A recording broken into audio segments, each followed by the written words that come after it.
I'll take care of it.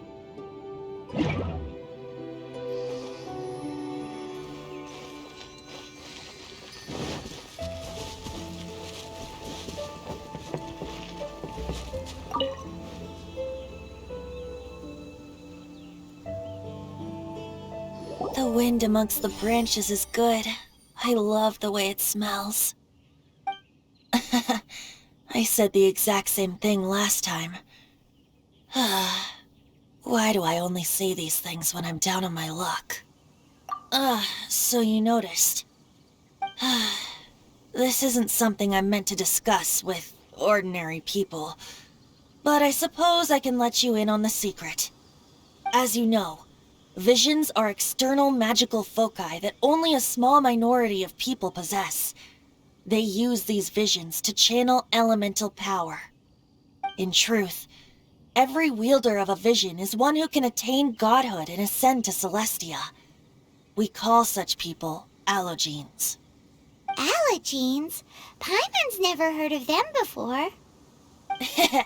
That's because this is a secret that only Archons are privy to. We don't need primitive tools like visions. Instead, each Archon has an internal magical focus that resonates directly with Celestia itself, known as a gnosis.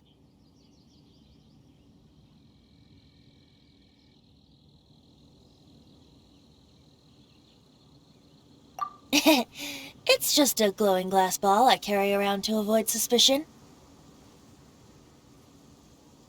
So who was that nasty woman who sent Paimon flying and stole your gnosis? Her name is Signora, number 8 of the Harbingers.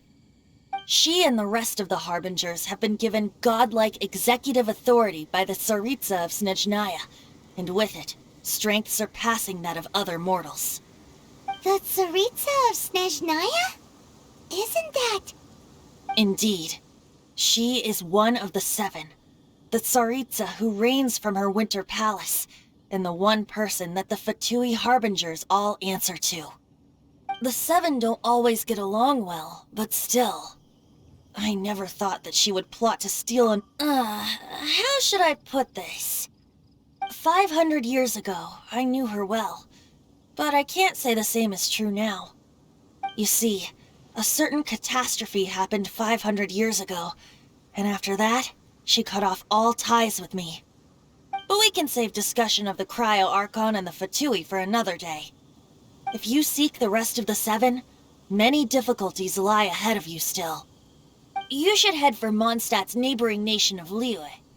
The Geo-Archon who reigns there, unlike me, administrates his entire region personally.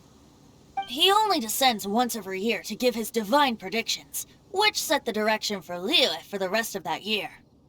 Even so, it sounds like he works much harder than a certain someone, In any case, this year's Rite of Descension is soon to begin.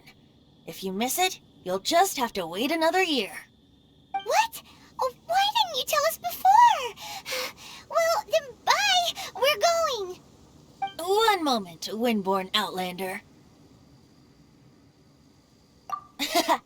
Just use it gratefully.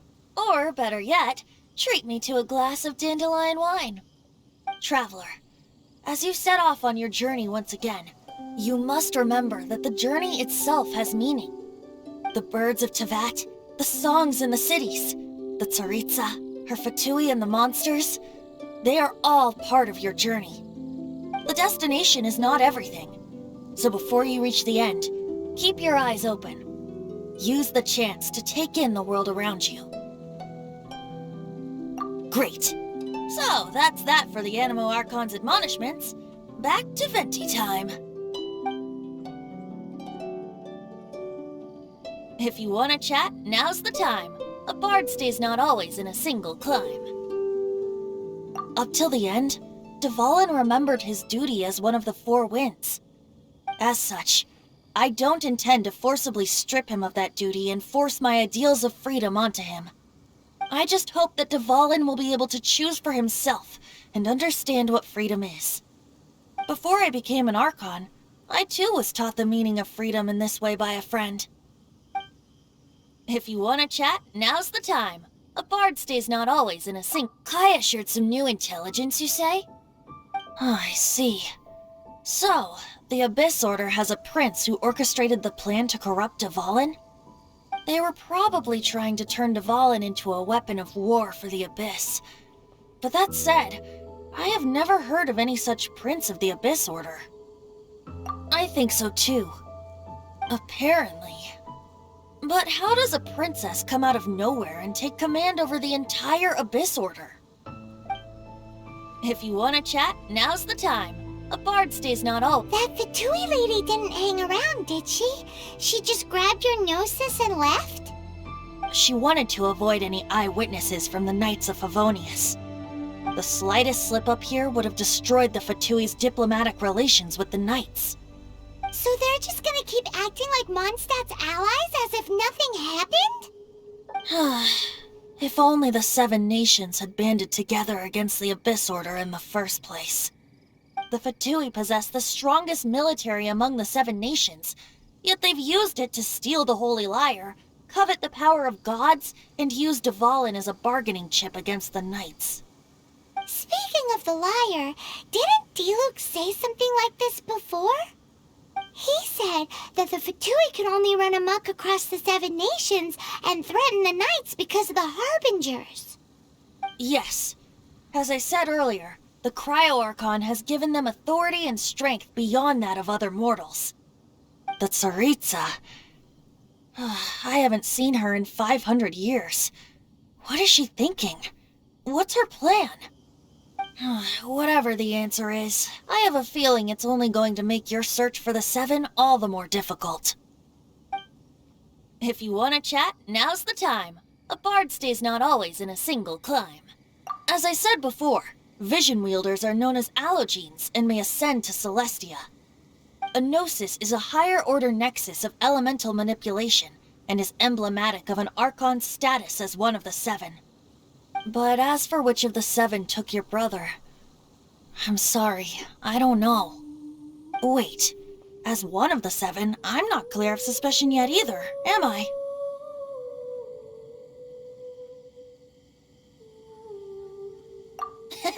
We're a great team indeed. Say, once you find your brother, how would you like to become one of the new 4 Winds?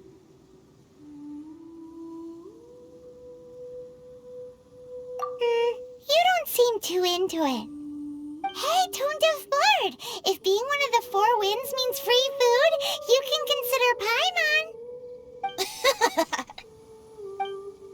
If you want to chat, now's the time. A bard stays not always in a single climb. Well then, best be off to Liyue. If the dissension ritual you failed to tally, then another year you must dally.